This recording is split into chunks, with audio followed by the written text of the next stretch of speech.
अध्यक्ष महाराज, मी आपल्या परवानगीने या ठिकाणी महत्त्वाचा विषय आपल्या माध्यमातून सभागृहाला आणि सरकारला सांगण्याचा प्रयत्न करतो। अध्यक्ष महाराज, तसं तर स्थगन प्रस्तावामध्ये सोमवारी झालेल्या वादळ, पाऊस आणि गारपिटीच्या नुकसानीच्या बाबतीत बोलले, पण ते बोलत असताना त्यांनी जे नावं घेतली त्या नावात काही जिल्ह्याची नावं त्यांच्याकडनं विसरली, म्हणून मी जास्त आग्रह करतोय।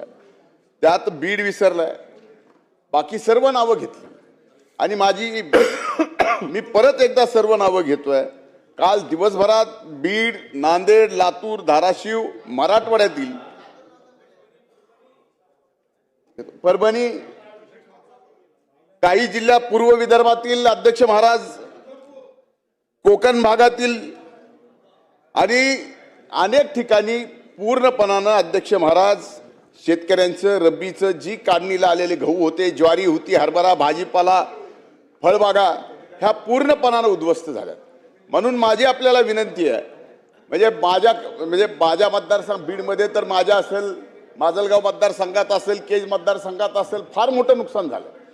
म्हणून माझी विनंती आहे की माननीय महसूल मंत्री सुद्धा इथं उपस्थित आहेत, आदेश द्यावा की त्या ठिकाणी सर्व या जिल्ह्यातल्या जिल्हाधिकाऱ्यांनी याचे पंचनामे तात्काळ चालू केले तर या ठिकाणी कुठेतरी त्या शेतकऱ्यांना काहीतरी त्यांच्या पदरात पडेल, कारण यांचं 100% पीक काढणीला आलेलं संपलेलं आहे। अभिमन्यू पवार बोला। जे अवकाळी पाऊस ऐकू द्या ना, त्यांचं उत्तर तर घेऊ दे। या राज्यामध्ये जो अवकाळी पाऊस सुरू झाला आहे आणि काल विदर्भ, मराठवाडा आणि काही भागामध्ये नुकसानी झालं आहे अवकाळी पावसामुळे, अध्यक्ष महोदय याचे सर्वेक्षणाचे आदेश माननीय मुख्यमंत्री चर्चा करून देण्यात येईल। अध्यक्ष महोदय, माझा होऊ द्या ना। माननीय अध्यक्ष महोदय, धन्यवाद। काल सोमवार दिनांक 23 फेब्रुवारी रोजी माझ्या मतदारसंघामधील निलंगा तालुक्यामध्ये बामणी, धानोरा, मदनसुरी, यलमवाडी, भुतमुगळी, आनंदवाडी, लिंबाळा आणि भंगार चिंचोली या संपूर्ण गावामध्ये शेतकऱ्याचं नुकसान झालेलं आहे। अत्यंत मोठी बर्फवृष्टी झालेली आहे। त्याचबरोबर औसा तालुक्यामध्ये किल्लारी, मातोळा, लांबदुरा मंडळामध्ये हलका आणि मध्यम पाऊस झाला आहे। पिकाचं नुकसान झालंय। द्राक्षे, ज्वारी, गहू, पूर्णपणे हरभरा उद्ध्वस्त झालेला आहे। तरी माननीय महसूल मंत्र्यांना विनंती करतो की त्यांनी माझ्या मतदारसंघातील या नुकसानीची दखल घेऊन तात्काळ पंचनाम्याचे आदेश द्यावे आणि शेतकऱ्यांना नुकसान भरपाई द्यावी। बोला वडेट्टीवार साहेब बोला। अध्यक्ष महोदय, अत्यंत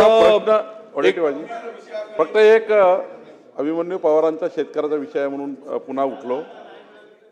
माननीय अध्यक्ष महोदय, राज्यातल्या सर्वच भागात जो अवकाळी पाऊस पडला आहे त्या सर्वांचं सर्वेक्षण आपण करणार आहोत। मी स्थगन मानला त्यामुळे जाऊ।